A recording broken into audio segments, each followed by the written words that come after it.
नमस्ते मित्रों, RF Hindi channel में आपका हार्दिक स्वागत है। मैं डॉक्टर आजाद सर। तो पिछली कक्षा में हम लोगों ने जो पढ़ रखने का काम किया था उसमें आपको बताया गया था मौखिक भाव प्रकाशन के उद्देश्य था, मौखिक अभिव्यक्ति क्या है, मौखिक अभिव्यक्ति का अर्थ क्या है, मौखिक अभिव्यक्ति का कौशल, जिसमें प्रोफेसर रमन बिहारी लाल को समझाने की बात की गई थी। आज हम लोग चर्चा करेंगे एक नए टॉपिक पे जिसका नाम है मौखिक अभिव्यक्ति।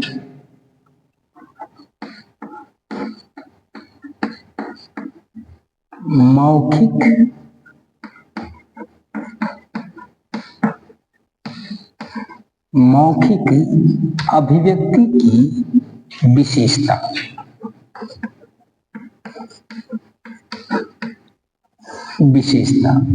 ये देखिए, आपकी एक नई टॉपिक है जिस टॉपिक का नाम है मौखिक अभिव्यक्ति की विशेषता।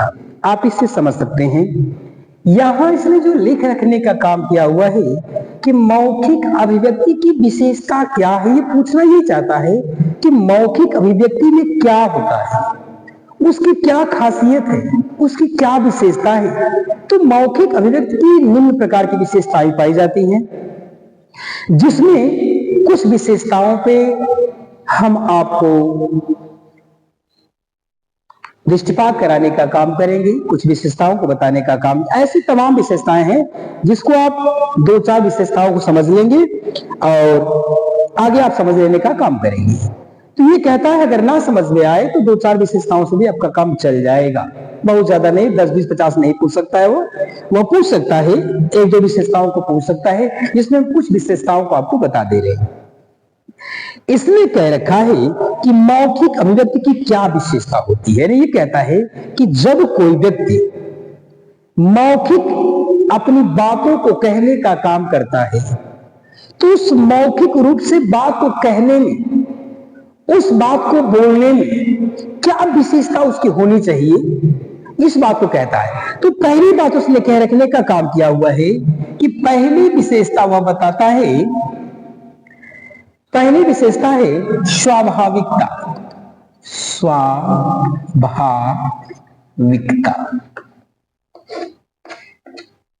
पहली विशेषता है स्वाभाविकता। अब ये कहता है, देखिए स्वाभाविकता का मतलब क्या होता है। कहता है जो चीज स्वभाव में हो। स्वाभाविकता का मतलब ये कहता है कि मौखिक अभिव्यक्ति की पहली ही विशेषता है स्वाभाविकता, यानी चीज आपके स्वभाव में होनी चाहिए। यदि आप सोच के बोलने का प्रयास करोगे तो भी आपका जो बोलने का जो समय है, जो बीच का गैप होता है, वह तो ज्यादा है तो कम होने का काम शुरू कर देगा। इसलिए वह कहीं न कहीं आपको समस्या में डालने का काम करेगा। ये कहता है जो मौखिक अभिव्यक्ति की पहली विशेषता है कि स्वाभाविकता। और आप समझिए स्वाभाविकता क्या होता है। कहता है कि बोलने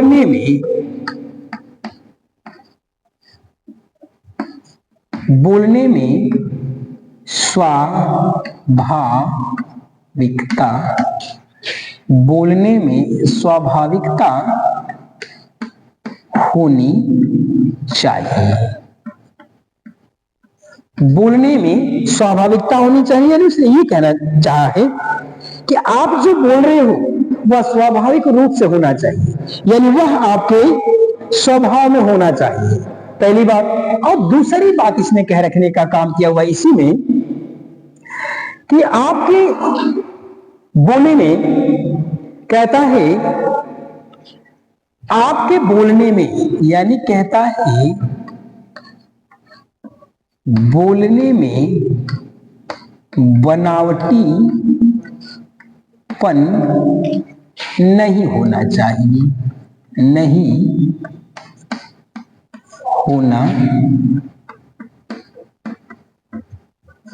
होना चाहिए। देखो दो बात कहता है। उसने कहा स्वाभाविकता का ये मतलब है कि निश्चित रूप से आपके स्वभाव में हो चीज, जो आप बच्चों के सामने व्यक्त करने का काम करते हैं, वह विशेषता में आपसे यही पूछेगा कि मौखिक अभिव्यक्ति की जो विशेषता है वह कौन कौन सी है। उसमें पहली विशेषता है स्वाभाविकता। यानी पहला कि स्वभाव में आपके होना चाहिए, और दूसरी बात है कि आप जो कुछ बोलने का काम उसमें कुछ भी बनावटी नहीं होना चाहिए। यदि बनावटी होगा तो हास्यास्पद हो जाने का काम करें, हंसी के पात्र बन जाने का काम। इसलिए जो चीज निर्धारित है वही बोले, कुछ भी उसमें बनावटीपन लाने की आवश्यकता आपको नहीं है, पहली बात कहता है। दूसरी बात कहता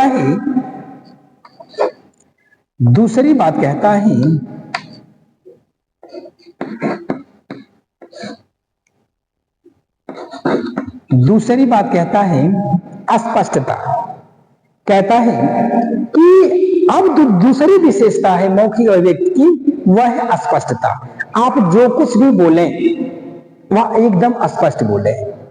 अस्पष्टता का यही मतलब कहने का काम करता है कि मौखिक अभिव्यक्ति में जो कुछ बोलने का काम किया जाता है वह एकदम स्पष्ट होना चाहिए। जो भी कहा जाए चीजों को बहुत लपेट के नहीं कहा जाए और शब्दों को वो पीस कर भी नहीं कहा जाए। उसने कह रखा है कि विशेषता में दूसरी विशेषता है। पहली विशेषता कहा स्वाभाविकता, स्वभाव में होनी चाहिए, बनावट कुछ भी नहीं होनी चाहिए। दूसरी बात कहता है स्पष्टता। आपकी बोली में, आपकी भाषा में एकदम स्पष्टता होनी चाहिए। आप जो शब्द कहें वह शब्द एकदम स्पष्ट निकलना चाहिए, उसमें किसी प्रकार का बनावटीपन नहीं होना चाहिए। इसी कहता है ये बोलने में स्पष्टता होनी चाहिए। कहता है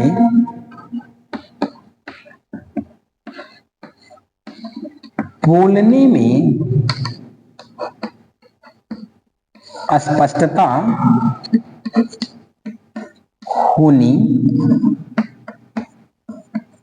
होनी चाहिए। कहता है आप जो कुछ बोल रहे हो उन शब्दों को, उस वाक्य को एकदम स्पष्ट बोलिए। ये कहता है कि मौखिक अभिव्यक्ति की दूसरी विशेषता है एकदम स्पष्टता होनी चाहिए। यह कहना चाहता है कि जो भी बात आप कहें, या कहता है जो बात कही जाए वह साफ कहनी चाहिए,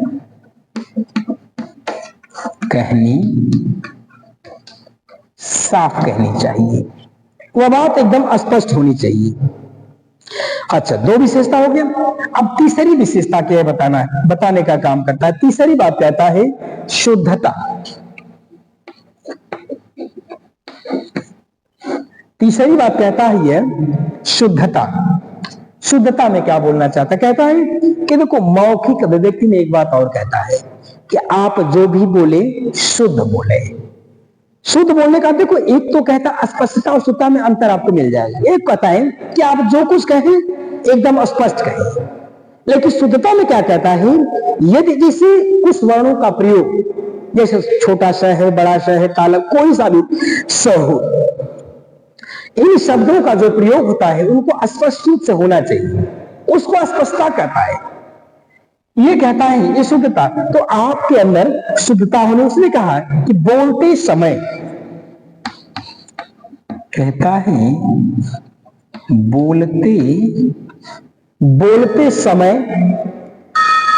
बोलते समय शुद्ध उच्चारण होना चाहिए।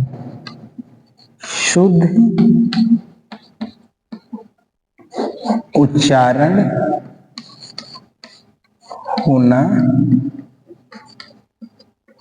बोलते समय शुद्ध उच्चारण होना चाहिए। बोलते समय शुद्ध उच्चारण होना चाहिए। यदि उच्चारण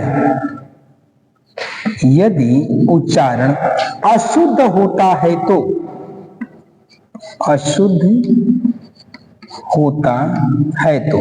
यदि उच्चारण अशुद्ध होता है तो क्या होगा?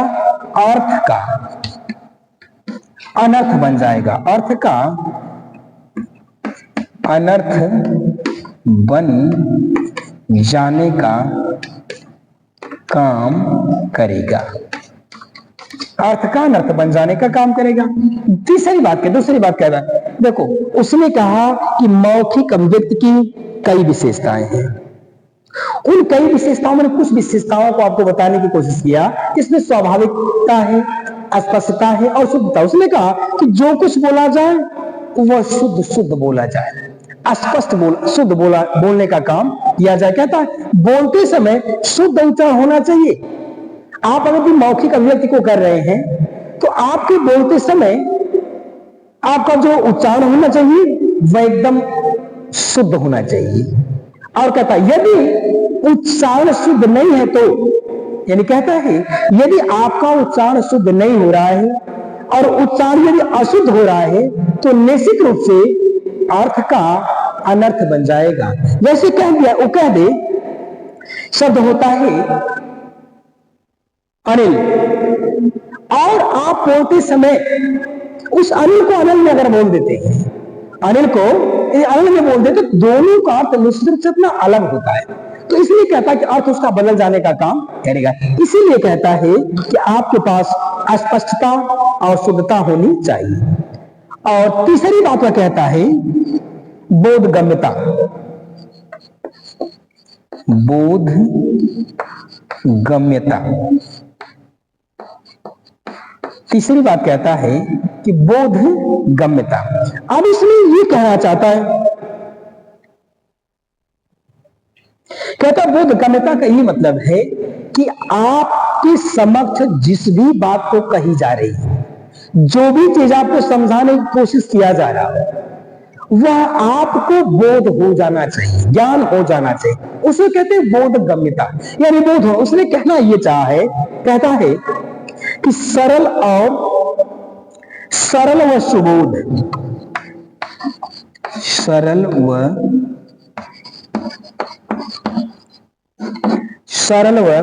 सुबोध भाषा का प्रयोग करना चाहिए। सरल व सुबोध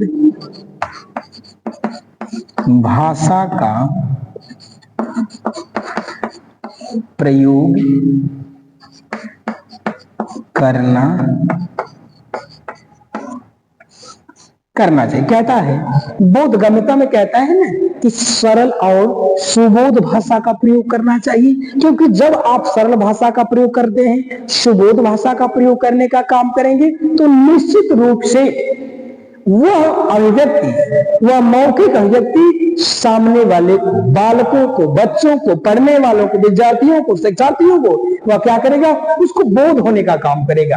कब? जब आप सरल भाषा में, सहज भाषा में कहने का काम करेंगे तब। और अगली बात कहता है, ये 4 था, 5वां कहता है ये सर्वमान्य भाषा। सर्वमान्य भाषा। और अगला बात कहता है कि सर्वमान्य भाषा क्या है? कहता है कि भाव प्रकाशन के लिए, भाव प्रकाशन के लिए आप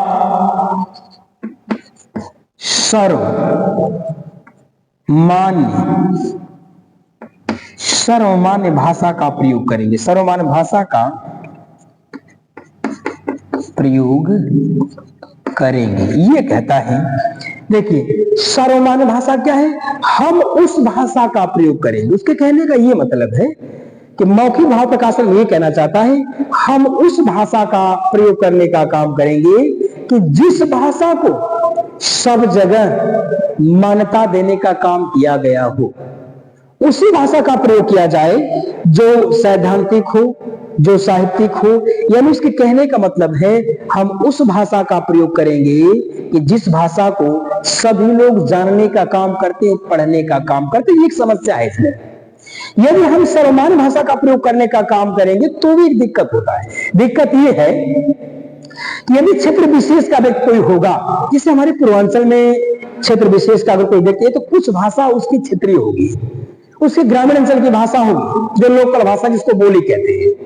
अगर इस बोली में अगर हम लोगों को समझाना शुरू कर दें तब भी लोग नहीं समझे। इसलिए कहता है, ये भाषा की बात करता है, बोली की बात नहीं करता है। वह कहता है हम उस भाषा का प्रयोग करें कि जिस भाषा में सर्वलोक सर्वजन समझने का काम करता हो, वह निश्चित हमारे देवनागरी हिंदी होगी। देवनागरी लिपि की भाषा होगी जो सभी लोग उसको समझने का काम करेंगे, ये होता है सर्वमान्य भाषा। और ये आपका रहा मौखिक अभिव्यक्ति के 5 टॉपिक को हमने आपको बताया। अगला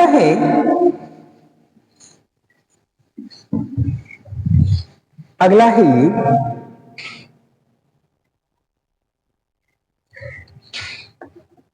छठा है शिष्टता।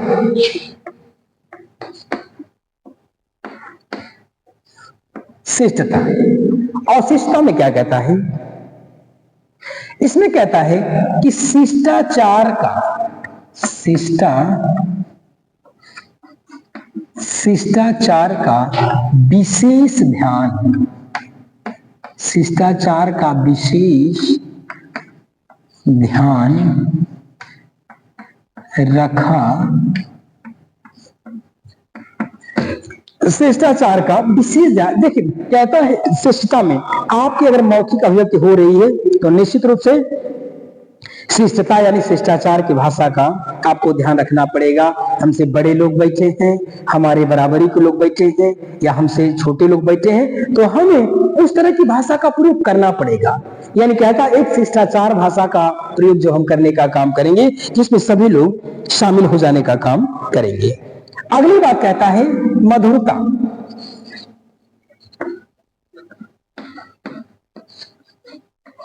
अगली बात कहता है मधुरता, यानी मौखिक अभिव्यक्ति में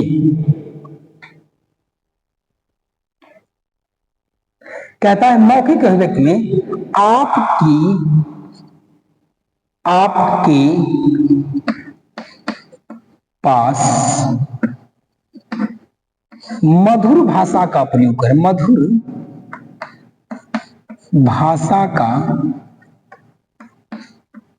प्रयोग करें। देखिए मधुरता में ये कहता है मौखिक अभिव्यक्ति में, यानी मौखिक अभिव्यक्ति करते समय आप मधुर भाषा का प्रयोग करने का काम करेंगे। और 8वां कहता है ये प्रवाहमयता। प्रवाहमयता, देखिए प्रवाहमयता में ये कहता है कि आप भाषा का मौखिक अभिव्यक्ति को करते हुए, मौखिक अभिव्यक्ति को करते हुए विराम चिन्हों का ध्यान देंगे। विराम चिन्हों का ध्यान देना होगा। ध्यान कहता है कि आप मौखिक अभिव्यक्ति जब करेंगे तो उसमें प्रवाहमयता में ये कहता है कि विराम चिन्हों का निश्चित रूप से ध्यान देंगे, किस जगह पे किस विराम चिन्ह का प्रयोग करना, कितना रुकना है और कितना चलने का काम करना है। और अगला कहता है 9वां अवसरानुकूलता।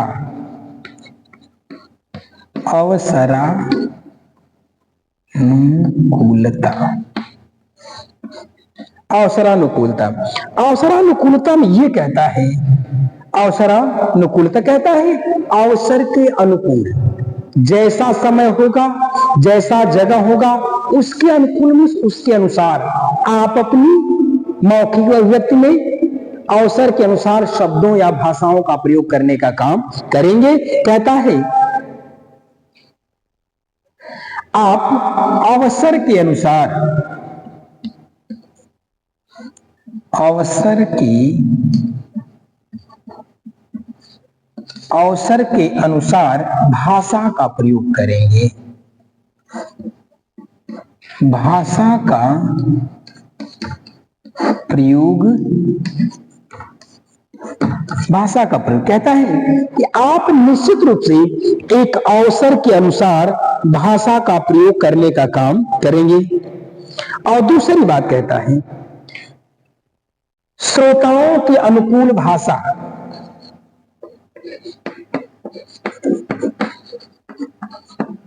श्रोताओं की अनुकूल,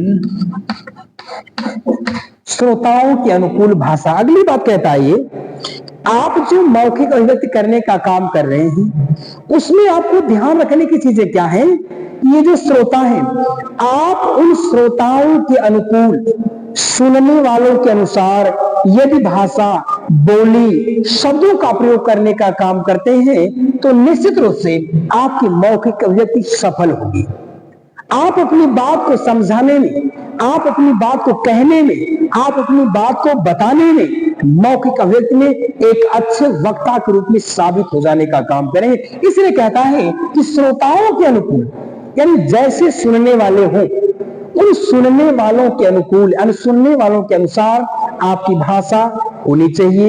यदि आप जो श्रोता हैं उन श्रोताओं के ही क्षेत्र के रहने वाले हो तो आप वहां की भाषा में, वहां की, देखो भाषा तो एक ही है, वहां की बोली में और भाषा दोनों को मिला के जब लोगों को समझाने की बात करेंगे, ये बात आपको ज्यादातर समझ में आने का काम करेगा वहां के लोगों को। लेकिन यदि आप वहां के क्षेत्र से हट करके दूसरे क्षेत्र में गए हैं तो निश्चित रूप से वहां की बोली के विषय में आपको जानकारी नहीं होगी।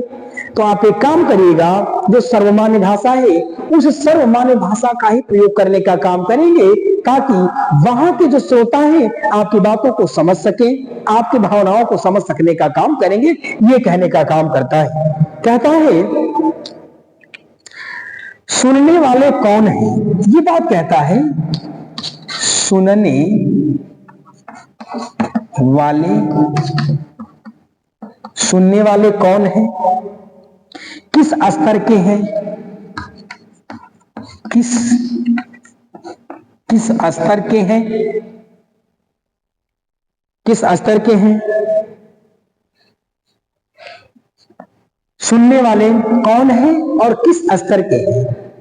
ये चीज इसमें कर सकते हैं आप, किस क्षेत्र विशेष के हैं। देखिए कहता है कि जो श्रोता है उनके अनुकूल आप भाषा का प्रयोग करेंगे। इसलिए कहता है तीन बात, क्या है, एक बात, दो बात और तीसरी बात। कहता है सुनने वाले कौन है। सुनने वाले, देखो भाई, सुनने वाले का मतलब ये कहता है यदि आप पढ़ा रहे हो तो छात्र सुनने वाले हैं, निश्चित साहित्यिक भाषा को पढ़ के आए होंगे, सैद्धांतिक भाषा को पढ़ के आए। लेकिन आप कहीं अगर अपनी बातों को सुना रहे हो, किसी मंच के माध्यम से कह रहे हो आप, तो वहां ध्यान दीजिए कि कैसे लोग वहां बैठे, ज्यादा से ज्यादा परसेंटेज किसका उसमें ज्यादा है और किस स्तर के हैं, उनका लेवल क्या है। बहुत ज्यादा पढ़े लिखे लोग हैं कि बहुत कम पढ़े लिखे लोग हैं या मध्यम वर्गीय पढ़े लिखे लोग हैं, तो किस स्तर के लोग हैं। और कहता है किस क्षेत्र विशेष के हैं, और वो किस क्षेत्र के हैं, मैदानी भाग के हैं, पहाड़ी भाग के हैं या किसी अन्य भाग के हैं, तो किस भाग के रहने वाले लोग हैं उनके अनुसार यदि भाषाओं का प्रयोग करने का काम करेंगे तो निश्चित रूप से आपकी जो मौखिक अभिव्यक्ति है वह सफल होने का काम करेगी। और मौखिक अभिव्यक्ति की ये विशेषता है। तो आपने जाना कि मौखिक अभिव्यक्ति की मूल रूप से 10 विशेषताएं हैं। कौन कौन? कहता है स्वाभाविकता, स्वाभाविक रूप से आपकी बोलचाल बोली होनी चाहिए। दूसरी बात कहता है स्पष्टता, आप जो कुछ भी कहें, जो कुछ भी बताएं, स्पष्ट बोलने का काम करें। इसके बाद कहता है शुद्धता, आप जो कुछ कहें, जिन भी शब्दों को कहने का काम करें वह शुद्ध होना चाहिए, स्पष्ट होना चाहिए। और बोधगम्यता, अगली बात कहता है बोधगम्यता, यानी आप जिस भी भाषा के द्वारा, जिस बोली के द्वारा उनको बोध कराने का काम कर रहे हैं वह उस क्षेत्र है कि या नहीं, या उस भाषा को समझने वाले हैं या नहीं। इसलिए आप उस भाषा का प्रयोग करें जो भाषा सर्वमान्य है, तो सर्वमान्य भाषा का प्रयोग करने का आप करेंगे। इसके बाद कहता है शिष्टता। शिष्टता का मतलब ये कहता है आप जहां पे बोल रहे हैं, आप हर जगह पे, वहां पे शिष्टाचार भरे शब्दों का प्रयोग निश्चित रूप से करने का काम करें। ये मौखिक अभिव्यक्ति की विशेष रूप से व्यवस्था है, ये उसकी विशेषता है। आप जहां भी रहें शिष्टाचार भाषा का प्रयोग करने का काम करें। और अगली बात कहता है मधुरता, आपके बोली में, आपके भाषण में, आपके वक्तव्य में मधुरता होनी चाहिए। और प्रवाहमयता आपके निश्चित धारा में बोलने का काम करेंगे। आप जो बोलने की धारा होगी वह धारा प्रवाह होने का काम करेगा। और अगला कहता अवसरानुकूलता, और आप जो कहेंगे किस अवसर पे गए, किस स्थान पे गए हैं, आप किस अवसर पे आप बोल रहे हो, तो आपका जो बोलना होगा उस अवसर के अनुसार ही बोलने का काम करना होगा। और अंतिम बात कहता है श्रोताओं के अनुकूल भाषा, सुनने वाले वहां पे किस तरह के हैं उस तरह की भाषा का प्रयोग आपको निश्चित रूप से करना पड़ेगा। तो आज के लिए इतना ही, अगली कक्षा में पुनः मुलाकात होने का काम करेगी। तब तक के लिए धन्यवाद। जय भारती, जय विद्यार्थी।